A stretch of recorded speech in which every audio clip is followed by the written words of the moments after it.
Welcome to Reflections on Progress, our first of the Centennial shows for the New York Society of Women Artists. Historically, the founders of the organization, they bound together to gain equity in the art market and more visibility, and to be able to show in the same kind of venues that their male counterparts were showing.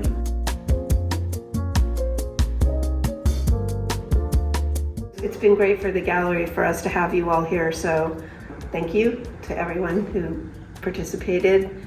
And thank you for your time and attention to detail. I wanted to highlight the quiet dignity and the gracefulness of women around the world, and I liked them emerging from the earth.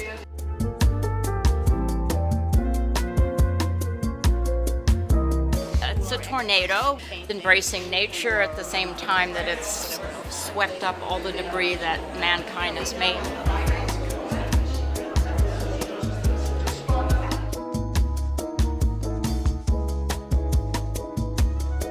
This piece references Ruth Bader Ginsburg and John Lewis.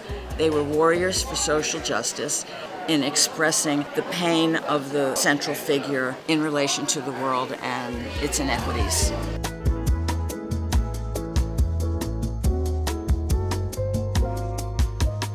I was working with this model, and she was so beautiful that I wanted to do as little as possible. We worked on a pose that was very symmetrical, very frontal, and simple, and she is just herself.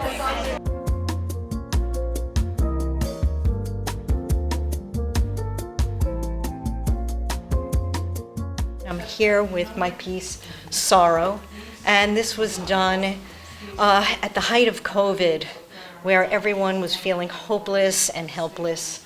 We didn't know exactly what was going on with everybody, and I wanted this piece to be translucent so you could look through it and try and understand what people were going through.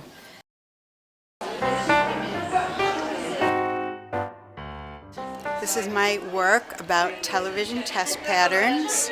When I was a kid and I'd come downstairs to watch cartoons, I knew that the first thing I'm going to see is this monster of a test pattern. I turn it on and there's this noise, and I'd run out of the room and wait till Felix the cat came on, and I knew it was safe to come back.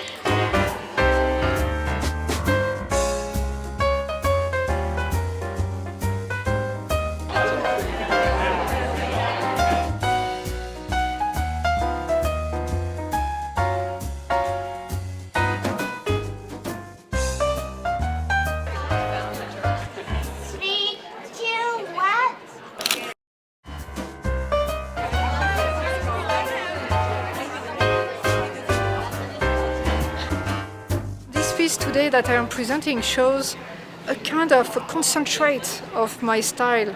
It's very significant for me as a new beginning. So that's very much the idea. Even though it's 3 inches by 3 inches, has to do with gun violence and the Second Amendment. And so there's a bullet inserted into the piece.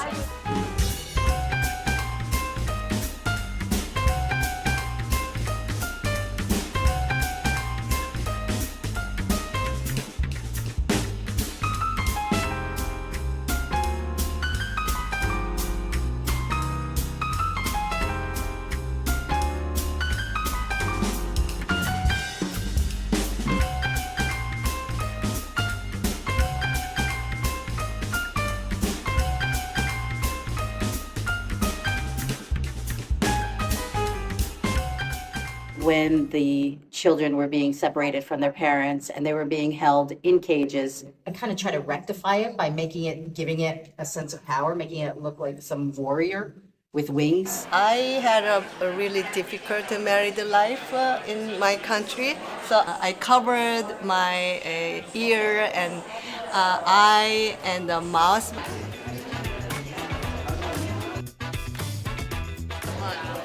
This painting came from my upset over the war in Ukraine.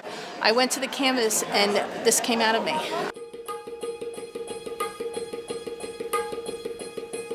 This was a head from a female tabla player, so she's touched it for 1,000 hours before the leather is no longer usable, but it's now embodied with rhythmic touch. And then it also includes the gunguru from my friend Veronica and her dance. I'm sharing this tradition with my female tabla friend Deepa, and what you're seeing is just the embodiment of that rhythm in dance. I learned to play tabla as a way of reconnecting to my cultural heritage, which comes from India.